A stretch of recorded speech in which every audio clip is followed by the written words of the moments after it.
आज Doubtnut app download करें। Doubtnut पर अपने सभी गणित, रसायन विज्ञान, भौतिक विज्ञान और जीव विज्ञान के डाउट्स का करो सफाया।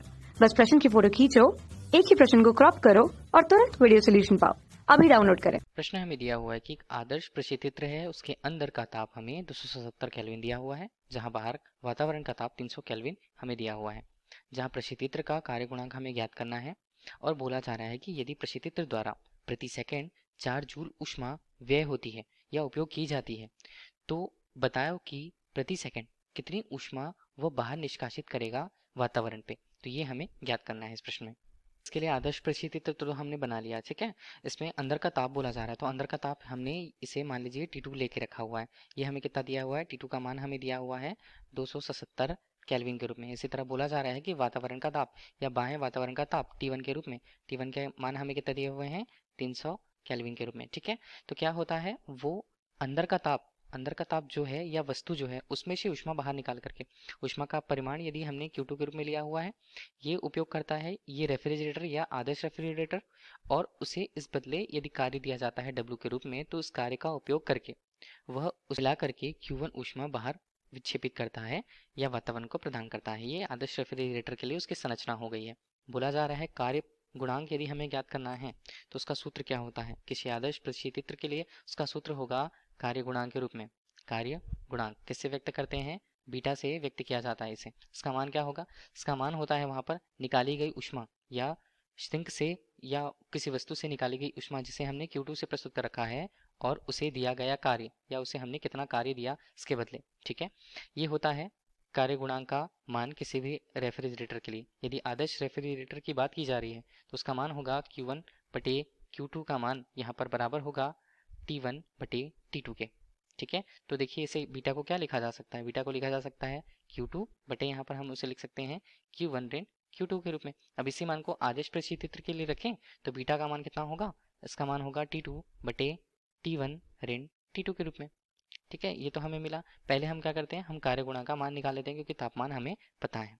इस आधार पर सब मानों को रखें तो बीटा का मान हमारे लिए क्या होगा, T2 यहाँ पर कितना 277, और यहाँ पर हम लेते हैं 300 ऋण 277, तो यहाँ पर कितना होगा बीटा का मान 277 बटे यहाँ पर होगा 23।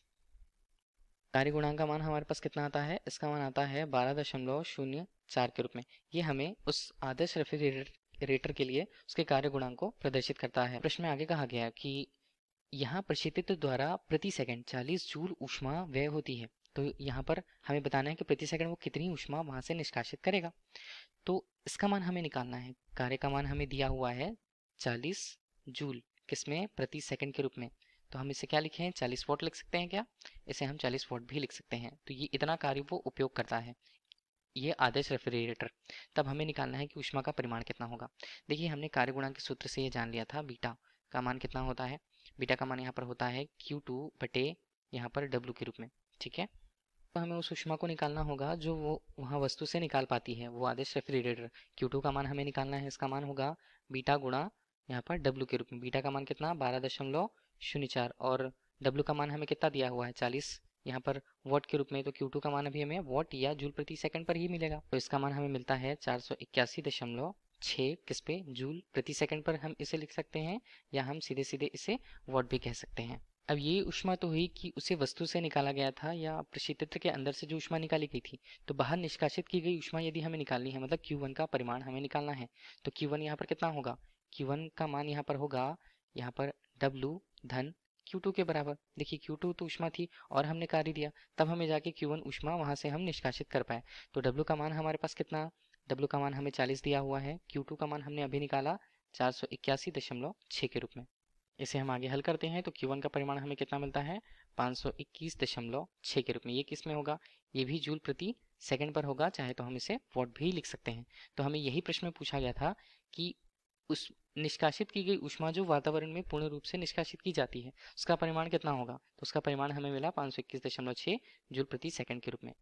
धन्यवाद। कक्षा 6 से 12वीं से लेकर नीट, IIT, JEE वो एडवांस के लेवल तक 1 करोड़ से ज्यादा छात्रों का भरोसा। आज ही डाउनलोड करें डाउटनेट ऐप या व्हाट्सएप करें अपने सारे डाउट्स 8400 400 400 पर।